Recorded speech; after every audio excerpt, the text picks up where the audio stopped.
Святаго Духа. Дорогие братья и сестры, кто вчера был на всеночном бдении, торжественно выносился крест Христов, полагался на середину храма для нашего поклонения. И этот крест будет лежать всю неделю. Почему эта неделя и называется крестопоклонная? Как раз уже, братья и сестры, середина поста. Вот как время быстро идет. Тот, кто изнемогает от строгого поста, от таких сугубых молитв, службы, для нас как раз вот и знамени креста дается. Тот, кто еще не начал должным образом поститься и все время откладывает на потом говение, молитву, думает, еще время есть до Пасхи, успею и попаститься, и покаяться в грехах своих, и дай Бог, и причаститься святых Христовых тайн.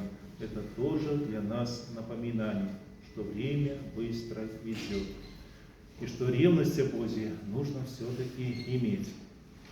Когда Господь наш воплотился, пришел на эту землю, принял человеческий облик и в то же время оставался Богом, Сыном Божиим, и ради нашего спасения пролил крест на кресте, тоже нашего ради спасения, и этот крест осветился. И вот мы с вами, христиане, имеем знамение победы, крест Христов. На нем был распят Господь наш Иисус Христос, пролил свою честную кровь ради нашего спасения. Это наше знамение нашей победы. И кресту поклоняются все народы гордые мира сего преклоняются под крестом Христовым. И крест Христов, наверное, человек освещает всю его жизнь. Как мы рождаемся в этот мир, на младенца одевают нательный крестик.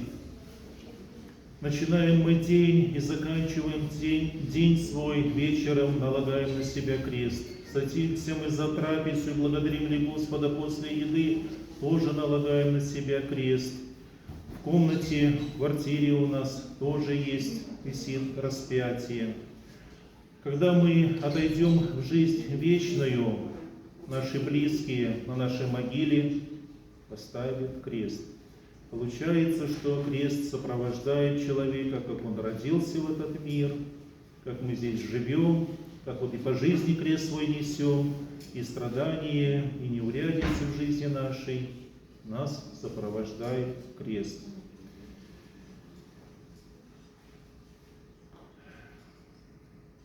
Почему же так происходит? Ведь крест мы не только носить должны на шее, как одели нас крестик. Это знамение того, что мы ту часть берем на себя и этот крест носим.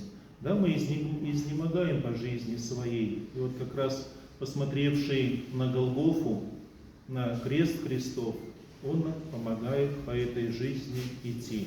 И уже тогда неурядицы, и тогда скорби в жизни, которые нас постигают, а постигают они любого человека. Нет такого человека на земле, у кого бы все гладко и хорошо было от рождения до самого преклонного возраста.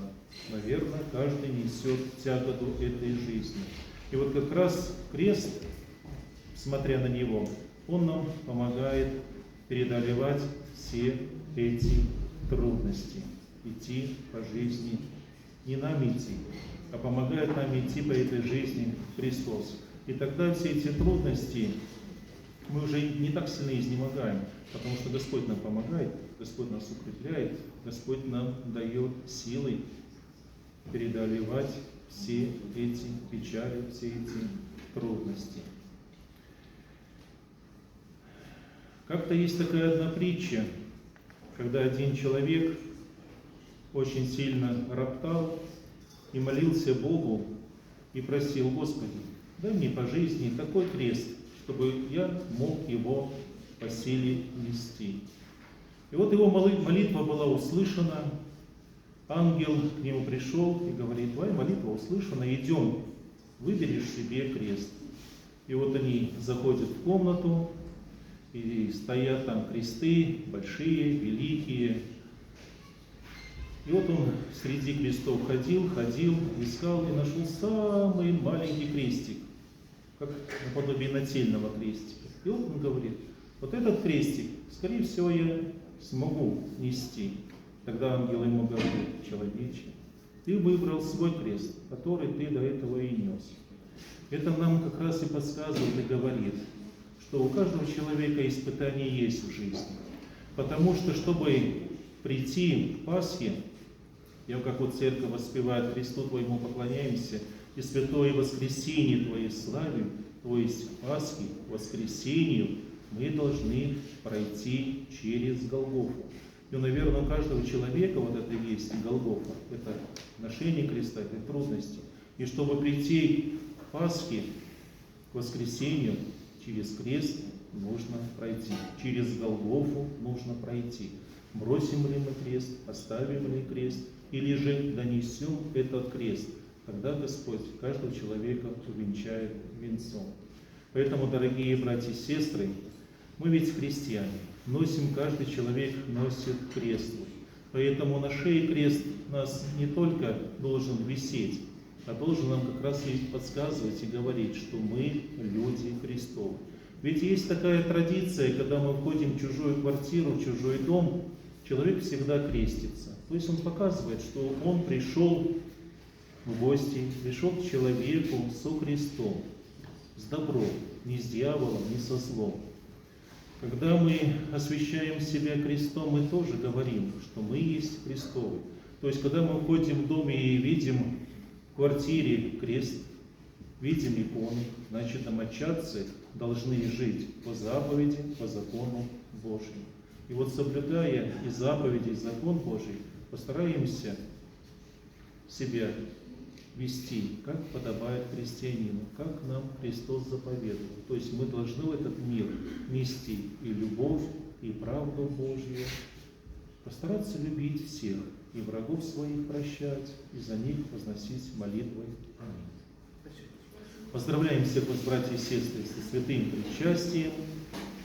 Сегодня вечером будет совершаться 5 часов Пассия, читается Акафист страстям Христовым и страстное Евангелие. Также на этой неделе в нашем храме службы будут в следующие дни. Во вторник в 5 часов исповедь, в 6 часов таинство соборования. Перед соборованием будет исповедь. В среду, 18 марта, память благоверного князя Феодора Смоленского и чад его Давида и Константина, ярославских чудотворцев. В 7 часов начало божественной литургии прежде священных даров. В четверг в 6 часов вечерняя служба, в пятницу память священномучеников Херсонесий епископствовавших. В 7 часов начало божественной литургии прежде священных даров. Вечером в пятницу в 6 часов Парастас, поминальная вечерняя служба, и в субботу Вселенская родительская суббота, служба начнется в 8:30. Вот такое расписание на этой неделе в нашем храме богослужения. Ангела-хранителя всем вам на грядущий